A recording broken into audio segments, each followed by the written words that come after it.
बिस्मिल्लाहिर्रहमानिर्रहीम। अस्सलाम वालेकुम। ये आपका अपना डिजिटल प्लेटफॉर्म है। मैं तारिक मतीन हूँ। वल्लाहु खैरुल माकिरीन।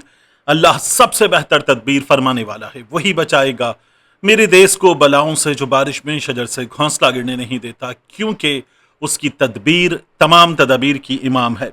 शहबाज शरीफ का कौम से खिताब हो गया, अजीब मज़ाहिया सा खिताब था। एक शख्स वज़ारत उज़्मा के मनसब पर हो तो एहतियात करनी चाहिए कि ये अल्फाज इस्तेमाल शायद ना किए जाएं, लेकिन जिस तरह का खिताब था उसी तरह का तबसरा इस खिताब पर मुमकिन है। क्या नहीं था इस खिताब में, ये बहुत इंपॉर्टेंट है। और ये खिताब कितना कंप्रोमाइज्ड खिताब था, ये मैं जरूर आपके सामने रखूंगा। अब आप देखिए शहबाज शरीफ का खिताब मज़ाहिया क्यों है। इस खिताब में एक जुमला था, अवाम के लिए, अवाम के लिए तेल की कीमतों का फैसला दिल पे पत्थर रख के किया। दिमाग कहता था कि इसके सिवा क्या करें, कोई चारा ही नहीं है। शहबाज शरीफ साहब ये बात कर रहे थे। फिर कहने लगे, दिल कहता था कि कहीं गरीब ना पिस जाए। इजाफा करेंगे तो दिमाग कहता था इसके सिवा कोई चारा नहीं है। दिल कहता था गरीब ना पिस जाए। क्या किया? इजाफा कर दिया, गरीब को पीस दिया। ये मतलब इनके पास दिमाग नहीं है, क्या हैं ये लोग। ये उसके बाद चाहते हैं कि अवाम इनको पसंद करे, और ये दावा कर दे कि अवाम इनको पसंद करते हैं। अजीब व गरीब मज़ाहिया किरदार है ये शख्स। और उसके बाद जो खिताब है, उस खिताब में आप देखिए कोई 16-17 पॉइंट्स बताए कि अब हम क्या क्या करने जा रहे हैं, और उन पॉइंट्स को बताते हुए शहबाज शरीफ ने जो बातें की वो मैं आपके सामने रखता हूं। लेकिन क्या नहीं था इस खिताब में, ये सबसे ज्यादा इंपॉर्टेंट है। देखिए, एक, अवाम के रिलीफ के लिए कुछ नहीं है। आपको सबसे बड़ा मसला ये ना कि फ्यूल आ नहीं सकता, मुल्क में फ्यूल थोड़ा रह गया है, फ्यूल के पैसे बढ़ा दिए, डिस्करेज हो ताकि फ्यूल का यूज कम हो, तो चलो ये कर लेते हैं। उसके बाद आप आवाम को रिलीफ देते हैं ना कि यार इतना कैश हम डिसबर्स करेंगे, लोगों को कैश सपोर्ट देंगे। किया? नहीं किया। फिर आप कहते हैं ओके, अगले 2 से 3 महीने में बिजली के बिल में ऐसा रिलीफ देंगे। किया? नहीं किया। हम गैस के बिल में ये रिलीफ दे देंगे। किया? नहीं किया। अब वो खैबर पख्तूनख्वा हुकूमत ने किया है ना कि जो फ्यूल डलवाने वाले हैं उनके लिए 2200 रुपए, मोटरसाइकिल वालों के लिए। शहबाज शरीफ साहब ने किया क्या? क्या किया? मेरा तो सवाल यह है कि आपने अवाम के रिलीफ के लिए क्या किया, पहले यहां की ऑडियंस। उसके बाद आप जब बात कर रहे हैं तो आपने कहा कि इसराइल ने हमला किया ईरान पर, काबिल मुजम्मत है। इसराइल ने कल्ले ने हमला किया है, मतलब ये अमेरिका कहां गया जिसकी आप पप्पियां लेते हैं, चुम्मियां लेते हैं, गले मिलते हैं, मुआनका करते हैं, खड़े होकर पीछे सैल्यूट करते हैं। आप कहते हैं दूसरी बार, जानी दूसरी बार नोबेल पीस प्राइज तेरे सिवा कोई है ही नहीं। ये जो आप कर रहे थे उस डोनाल्ड ट्रंप के लिए जिसने स्कूल पे बमबारी की, अस्पतालों पे बमबारी की, खामनाई साहब की शहादत के साथ साथ उनका खानदान उड़ा दिया, तो कहां है अमेरिका की बात? आपके नोबेल पीस प्राइज हकदार प्रेसिडेंट की बात कहां है? अमेरिका की बात कहां है? अमेरिका की जारहियत। अमेरिका कहता है खामनाई का खात्मा कर दिया, अब जो आएगा उसका भी खात्मा कर देंगे, उसकी बात कहां है? मतलब इतना पिट्ठू पूरी कौम को बना दिया, थल्ले लगना, ऐसे थल्ले लगना कि आपने वाड़ के रख दिया सब कुछ। यह तरीका है आपका कि इसराइल की मजम्मत करते हैं, अमेरिका किधर है पता ही नहीं है, यानी अमेरिका का कुछ है ही नहीं इसमें। शहबाज शरीफ साहब के खिताब से साफ तौर पर ऐसा नजर आ रहा था। फिर आपने बात की खामनाई साहब की शहादत की और कहा कि इसराइल ने यह किया, खामनाई साहब की शहादत हुई, हम सब गम में मुब्तला हैं और इसकी मजम्मत करते हैं। एक जुमला लंबा सा, इसमें आपने खामनाई साहब की शहादत, मजम्मत लपेट दिया इसराइल पर। उसके बाद आप आए गल्फ पर, और गल्फ पर आपने 4 जुमले कहे। ये जो सऊदी अरब के साथ हो रहा है, यूएई के साथ हो रहा है, कतर बहरीन के साथ हो रहा है, इस पर आपके 4 जुमले थे। तो ये जो ईरान पे हमला हुआ अमेरिका का, इसकी मजम्मत कहां है? ये जो आप एक जुमले में निकल गए, ये बैलेंस आपकी तकरीर में क्यों नहीं था? जिन पे बाकायदा मुज़ाकरात करते हुए कि जौहरी प्रोग्राम के खात्मे के लिए उन पर हमला कर दिया गया मुज़ाकरात के बावजूद, ये कहां था? फिर आपने इस खिताब में मुज्तबा खामनाई साहब पे बात क्यों नहीं की? यानी मुज्तबा खामनाई साहब को मैं ये कर लेता हूं कि इस वक्त जब उनके वालिद गिरामी, उनकी वालिदा, उनके खानदान के 9-10 माह के बच्चे शहीद कर दिए गए, तो उनको ये मनसब संभालने पर मुबारकबाद देना नहीं बनता था। मगर आपने मुश्किल तरीन हालात में मुज्तबा खामनाई साहब ये मनसब संभाला है। अब हम आपके साथ खड़े होंगे, आपका साथ देंगे, हम अमन के लिए किरदार अदा करेंगे। हम उम्मीद करते हैं कि आप इन मुश्किल तरीन हालात में सुरखरू हों, अल्लाह ताला आपको कामयाब करे। कहां है ये मुज्तबा खामनाई साहब के लिए एक पैगाम कहां है इस खिताब में? वजीर आजम पाकिस्तान का खिताब में पैगाम तो नहीं है मुज्तबा खामनाई साहब के लिए। तो ये मिसिंग था। क्यों? क्योंकि आपका ट्रंप कहता है मुज्तबा खामनाई मुझे कबूल नहीं है, हम नहीं मानते, हम उनको भी निशाना बनाएंगे। इसलिए आप में इतनी हिम्मत नहीं है, इतनी हमियत और गैरत नहीं है कि आप मुज्तबा खामनाई के लिए भी बात करते हैं। शर्मनाक। तो आपने मुज्तबा खामनाई के लिए मुबारकबाद तो नहीं देनी बनती थी, क्योंकि उन्होंने जिन हालात में इक़्तिदार संभाला है खुशी का मौका नहीं है। लेकिन उनके लिए एक पैगाम, वो पैगाम भी आपकी तकरीर में नहीं है। ये आपका पैगाम नहीं होना था शहबाज शरीफ साहब, ये पाकिस्तान के अवाम का पैगाम होना था। जब आप कहते ना मैंने गल्फ के लोगों को पाकिस्तान के अवाम की तरफ से, आपकी तरफ से पैगाम दिया, तो पाकिस्तान के अवाम की तरफ से मुज्तबा खामनाई साहब के लिए आपका पैगाम कहां है?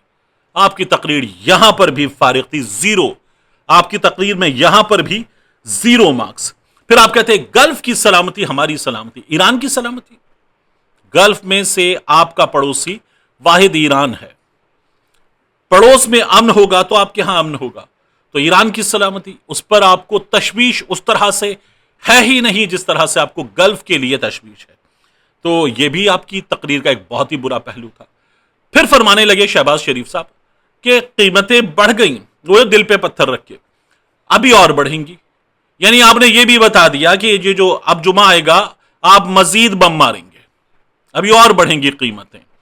रमजान, महंगाई, शदीद महंगाई, नाकामी, आपकी इस हुकूमत में आप और आपके साथ हाइब्रिड हुकूमत के शराकतदार मिलकर 107 बिलियन डॉलर की इन्वेस्टमेंट लाने वाले थे। कहां है इन्वेस्टमेंट? कहां है? नहीं है। तो वहां पर भी नाकामी। उसके बाद आज जो आपने IMF सऊदी अरब से कहा है, ये जो पेट्रोल देते हो 10 साल पे ले जाओ, ये जो पैसे रखे हुए हैं 10 साल पे ले जाओ, डेफर्ड पेमेंट बढ़ाओ, ये जो 2 अरब डॉलर देते हो इसको 5 अरब डॉलर कर दो, यानी सखी तेरे बच्चे जिए, आप ये कर रहे थे। आप यहां तक आ चुके। आपको UAE, आपका पक्का दोस्त, वो क्या कर रहा है आपके साथ? आप उससे कहते हैं साल के लिए छोड़ दो पैसे, वो कहता है नहीं, 1 महीने के लिए रोल ओवर, 2 महीने के लिए रोल ओवर, और ठीक ठाक इंटरेस्ट आप उस पर पे कर रहे हैं। तो ये आपने किया।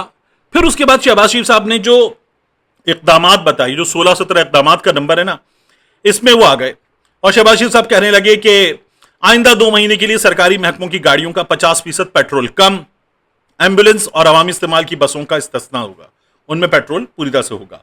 तमाम सरकारी महकमों की 60% गाड़ियों को बंद किया जा रहा है तेल की बचत के लिए। 2 माह के लिए काबीना अरकान, वुज़रा, मुशीरान और मुआवनीन तनख्वाहें नहीं लेंगे।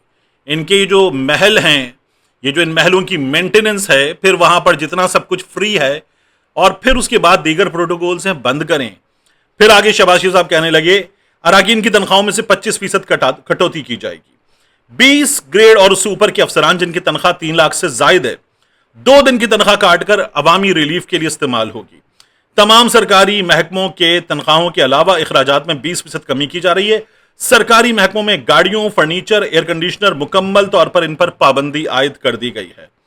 वफाकी वुज़रा, मुशीरान और दीगर के बैरून मुल्क दौरों पर पाबंदी आयद कर दी गई है। नागुज़ीर दौरों की इजाजत होगी। गवर्नर्स पर भी पाबंदी होगी। ऑनलाइन मीटिंग को तरजीह दी जाएगी, ईंधन की बचत हो सके। सरकारी इशाइयों और इफ्तार पार्टीज पर मुकम्मल पाबंदी आयद कर दी है। सरकारी अखराजात में कमी के लिए सेमिनार्स और कॉन्फ्रेंसेस होटल्स के बजाय सरकारी दफातर में होंगे। आप सोचे ना, यहां पर ये जो एतराफ़ जुर्म है इस खिताब में, इस गरीब तरीन मुल्क में जहां 50% आबादी गरीब तरीन है, वहां ये वजीर आज़म साहब बता रहे हैं कि अब होटलों में नहीं करेंगे हम अपने सेमिनार्स वगैरह, बड़े बड़े सरकारी हॉल्स मौजूद है, अब हम होटल्स में नहीं करेंगे। फिर आगे कहते हैं हफ्ते में एक इजाफी छुट्टी इतलाक बैंकों पर नहीं होगा। अच्छा, वर्क फ्रॉम होम होगा। इतना बड़ा लतीफा था शहबाज शरीफ के खिताब में, कहने लगे वर्क फ्रॉम होम होगा, सनत पे इतलाक नहीं होगा। जाहिर है कि फैक्ट्री है, उससे ऑर्डर पूरे करने हैं, हमें एक्सपोर्ट्स करनी है, कपड़े बनाने, शर्टें बनानी है, कारोबार करना है, जीन्स बनानी है, फैक्ट्री को 10 चीजें बनानी है, 10 तरह की फैक्ट्री है, तो वो तो वर्क फ्रॉम होम नहीं हो सकता इंडस्ट्री का। کہنے لگے زراعت میں بھی ورک فرام ہوم نہیں ہوگا. بندہ پوچھے یار یہ تقریر لکھتا کون ہے؟ یعنی اچھا آپ استثنا ہوگا، آپ کیا کر لیتے؟ دے دے ورک فرام ہوم زراعت والوں کو. چلو بھائی گھر بیٹھ اور گھر پہ بیٹھ کے جو ہے وہ لیپ ٹاپ پہ بیج ڈال دے، لیپ ٹاپ پہ ہل چلا لے، لیپ ٹاپ پہ بیٹھ کے جو ہے وہ ٹریکٹر چلا لے. مطلب کون سی باتیں کرتے ہیں، میں یہ سمجھنے سے قاصر ہوں. لیپ ٹاپ پہ بیٹھ کے آپ کہتے ہیں فصل کاٹ جاؤ. مطلب عجیب و غریب مذاق ہے. پھر اس کے بعد کہنے لگے کہ تمام اسکولوں کو 2 ہفتوں کے لیے بند کر دیا گیا ہے. ہائر ایجوکیشن کے تمام اداروں میں آن لائن کلاسز کا آغاز کیا جا رہا ہے. ذخیرہ اندوزوں، پیٹرول اور ڈیزل کے ناجائز منافع خوروں کو خبردار، اس صورتحال سے ہرگز فائدہ نہ اٹھائیں. اب کون، مطلب اس وقت کون ہوگا جو اتنا مہنگا پیٹرول، وہ لوگ خریدنا کم کر دیا، گاڑیاں کم ہو گئیں اور آگے بھی کم ہوں گی، تو مطلب جو بکے گا غنیمت ہے، کون رکھ کے بیٹھے گا، لوگ بیچیں گے. تو یہ شہباز شریف صاحب کا خطاب تھا، عجیب و غریب خطاب تھا. اور اس خطاب میں سینٹی مجھے بہت ہی کم نظر آئی، حیرانی ہوئی مجھے. اس کے علاوہ یہ جو سعودی عرب نے دھمکی دی نا ایران کو کہ اب ہم حملہ کریں گے، پرنس سلطان ایئر بیس پر جو ایران کی جانب سے امریکی پرنس سلطان ایئر بیس، اس پر جو ایران کی جانب سے اٹیک کیا گیا، اس اٹیک میں ایک امریکی فوجی مارا گیا، سارجنٹ بینجامن پیننگٹن. تو اس کے بعد ہمیں یہ نظر آیا ہے. تو ان گلف کے ممالک میں ایران کے لیے جو غم و غصہ ہے وہ امریکہ کے لیے ہمدردی کی صورت میں مجھے زیادہ نظر آتا ہے. یہ جو سرگئی لاروف نے کہا تھا نا کہ گلف کے ممالک ایران کے خلاف اقوام متحدہ میں قرارداد لائیں گے، ایران کی مذمت کریں گے اور کہیں گے کہ ایران غلط کر رہا ہے. یہ ممالک اسرائیل کے خلاف، امریکہ کے خلاف ایران کے حق میں قرارداد لانے پر یہ جو بچے شہید کر دیے گئے، شہری شہید کر دیے گئے، اسپتالوں پر بمباری کی گئی، بربریت کی مثال قائم کر دی گئی، ہلاکو خان چنگیز خان سے ٹرمپ اور بینجامن نیتن یاہو آگے نکل گئے، اس پر کب بات کریں گے؟ یہی حال ہمارا ہے. ملتے ہیں انشاءاللہ آپ سے اگلی ویڈیو میں.